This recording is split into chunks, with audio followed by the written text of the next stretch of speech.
Legends of the Evil Robots, Book 1, Everyone's Legend. Chapter 1. The drifter wandered aimlessly through the forest, and the stalker, draped in black, pursued. The expansive surrounding forest appeared quiet as an elder whom had grown reserved over the years. The leaves overhead did not rustle, the underbrush did not rattle from the sound of animals passing swiftly by in a forest so large, so bright, so alive. It was all disturbingly dead. Sound and even life itself was being drawn into the stalker. He was everywhere at once, like the great serpent Jormungand, stretched around the world and biting his tail on the other side. He didn't want to be spotted, so he wouldn't be. Not even by someone of the caliber whom he was tracking. The stalker observed his prey. I'm lucky I haven't been spotted yet. Look at him moving through the woods like a titan, unfaltering in every step. His purpose to find his grace unquestionably his. Yeah. The silence was broken as the drifter who was being stalked began swinging his arms and panicking, almost like he was having fierce spasms all over his body. At once the still air was broken. 100 birds within earshot of his blood-curdling shriek took flight in a solid wave up and away from the booming commotion. Rodents of every breed shot out from hiding and scurried away as though they had been set ablaze. Even the very air itself seemed to stop, holding its breath and come alive again, swiftly blowing across the trees, making them rattle drowningly. The stalker, 30 yards away at an adjacent angle, couldn't understand at first what precisely he was witnessing. What manner of god or devil has gotten into him? Brought back from the abrupt outburst coming from the drifter, the stalker let his words slip out unintentionally. A deep-seated spark from his time spent in a war long past bellowed up within him, making the stalker in black suspect anything to be coming from anywhere at once. Who am I kidding? Something with the power to do that to him must surely be out of my league.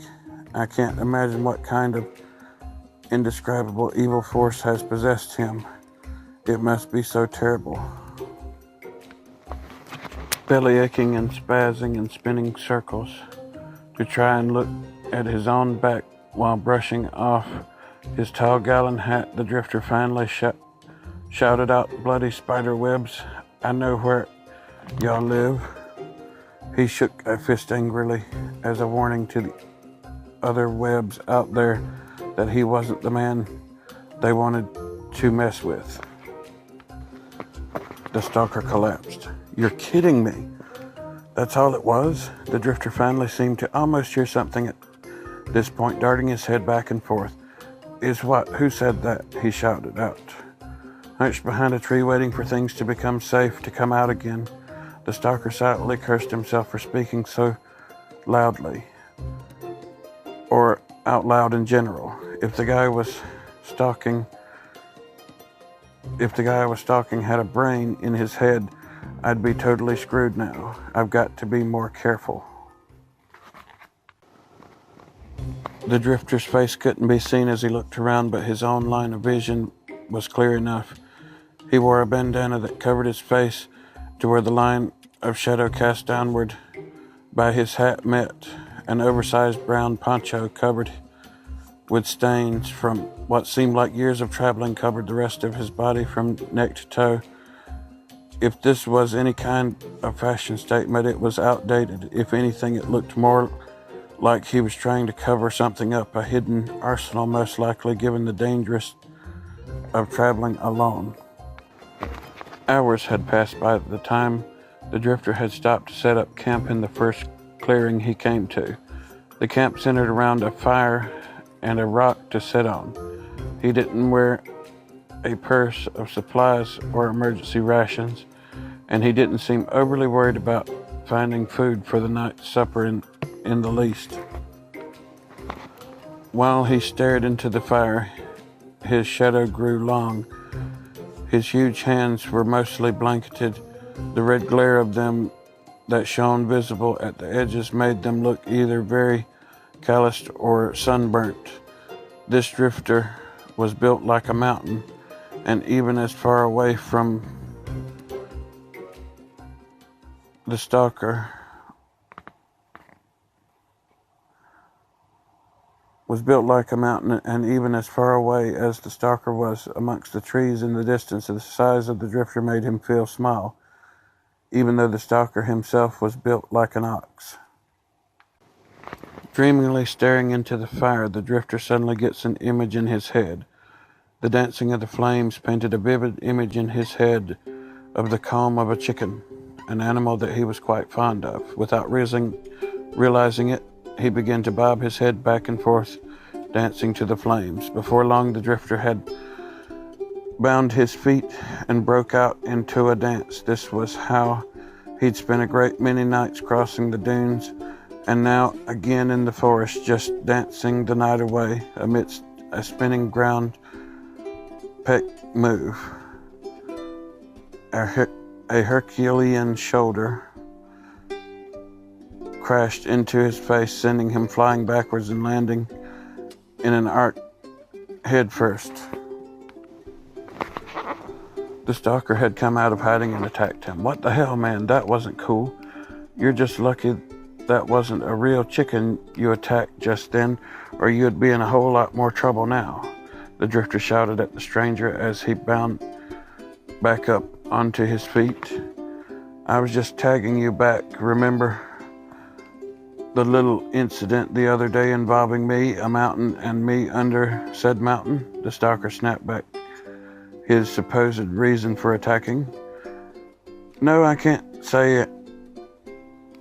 I put in your face. Completely off guard, the stalker looked down as the drifter darted for him, ready within a millisecond to block any foot flying at his face. Crush. The drifter had hammered his fist down onto the exposed cranium of the stalker. The stalker ate dirt. Okay, now you're just being asinine, the stalker muttered as he lifted himself up onto one knee. Don't tell me, he said squeamishly, while rubbing his throbbing neck, that you really don't know who I am. Wait, do you even know who you are? Do you? The drifter took a pose, with one hand under his chin and the other pointing at the stalker in a gun finger form. His legs were drawn up in a high stance. Jim the drifter, he explained. The stalker rolled his eyes. Please, you're the master. Don't recall. Jim raised a brow at this. I'm the master of what? This level of cluelessness gave the stalker a whole new level of migraine apart from the one given to him by the master's ridiculously powerful smack to the noggin. He knew the master well enough that once he gets into this kind of state, it'd take a bit of persuasion to bring him out of it. I think it'd be best if we pulverized for a bit over here by the fire. And how do I know you won't try to attack me again? Jim asked, pulling a frighteningly large revolver out of his holster. Where did you get that?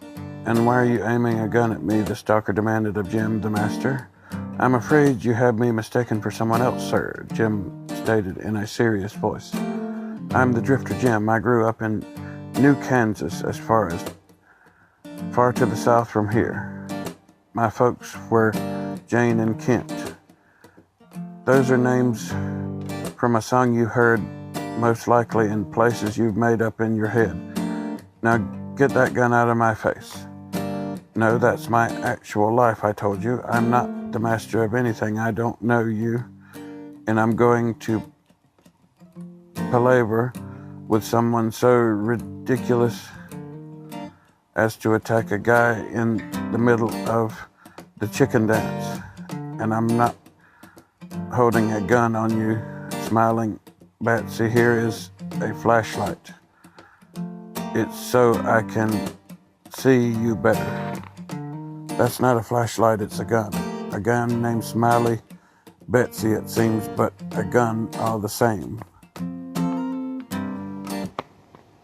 Jim glanced down at a long Colt .45 Magnum revolver, 6-chamber, custom built. He looked long and hard at it as the fire died down behind him and the birds above sang their last tunes before falling asleep for the night. The moonlight was just forming overhead as the sun bowed out for another long, hard day, gave a faint blue hue to the ground below their feet. Finally, after assessing the item in his possession, Jim shook his head. "Nope, it's a flashlight.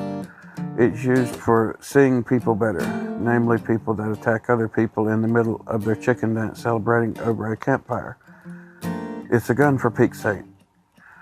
Does it look like it's making it any easier to see me to you?" Jim looked at it, then at the stalker. After a few more looks, he rubbed his chin. "Interesting, it does seem to be producing light. Very curious, a flashlight without light. Oh wait, I get it, finally. It's just not turned on here. Bam. Yee!" Oops, Jim rubbed his chin again. "That wasn't the on switch." "No, it's the shoot me in the freaking face switch." The stalker plucked a flattened bullet off his forehead and rubbed the soft spot it had left. "And those bullets pack quite a wallop. You could probably take out a tank with these damn things." "You're right, I'm sorry, exactly. That's the thing you're holding is a It's obviously broken, you're right." Jim reholstered his gun. "I'll have to get the flashlight repairman to give it a look over in the morning." "In the morning? You're in the middle of the woods. There is no one around for miles between us." "Well, there's bound to be a town around here eventually." Then Jim's face lit up. As much as a completely masked face could seem lit up. "You know, that sounds like a great idea. I've been drifting through the desert now, and now this forest for so long now. I think it'd be nice to stop back by some town and freshen up, chill with some locals, and socialize, you think?" "Chill, I think." The stalker was perplexed. "Wait, no, don't tell me. I don't want to know. Look." The stalker moved past Jim and took a seat on the ground on the other side of the fire. He motioned for Jim to sit down and eventually he took his seat reluctantly. "You've been gone a long time, Master. The pilot is really starting to worry. I've been having to deal with incoming transmissions from him all month long, bitching about how you were still gone. So I came for you." "Pilot transmissions?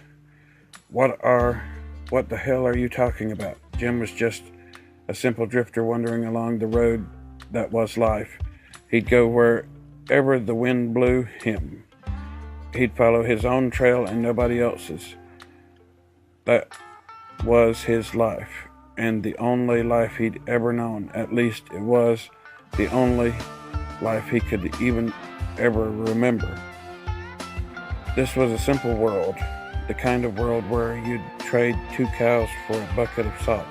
The kind of world where you were considered rich if you struck a natural water well on your property. The best technology around was a tie between the pump and the wheel. The only way Jim even had the slightest recollection that there was something else out there was the very head on his shoulders. It spoke of other times, of other places, but it didn't speak of what the stalker was talking about. He might have confused Jim for this master guy because of that. In fact, it was very likely he did. It was the only explanation. Look, let's just get you back to the throne room. You can be kept under surveillance then. And to himself the stalker added, and kept away from me for a little while. 5 minutes with you is already giving me 7 kinds of headaches. That's more than 1 minute, and you're going for a world record here, master. Throne room. The only throne Jim knew was the one of King Vermilion in Cross Castle to the far east. Jim got up, strode over to the stalker. The stalker got to one knee, getting ready to get up and get out of there. He was glad to see the master not struggling with this any longer than he had to. Just one thing, Jim added as he passed by the stalker. I don't take kindly to psychopaths babbling hysterically nonsense and abuse and ambushing me in the middle of my chicken dances. Before the stalker had the opportunity to even begin to reply, a swift chop to the back of his neck gave him 2 brand new headaches. Moments before, his eyes lost focus and he found himself face down on the cold, leafy ground. Sleep tight, you weirdo, Jim muttered as he walked away from the campfire. He decided not to stay there this night after all. He'd make tracks into the valley that crossed out onto the wastelands instead to make camp. From there, he knew of a town not too far from to the north. Jim had gotten one thing from this whole experience after all, a new destination, albeit a very quickly reached and short-term goal. It was a goal all the same. By midnight, when he stopped for a rest, the silhouette of dawn of the Durst town of Jimity could already be seen in the distance, and it would be there that he would meet the beginning of his destiny.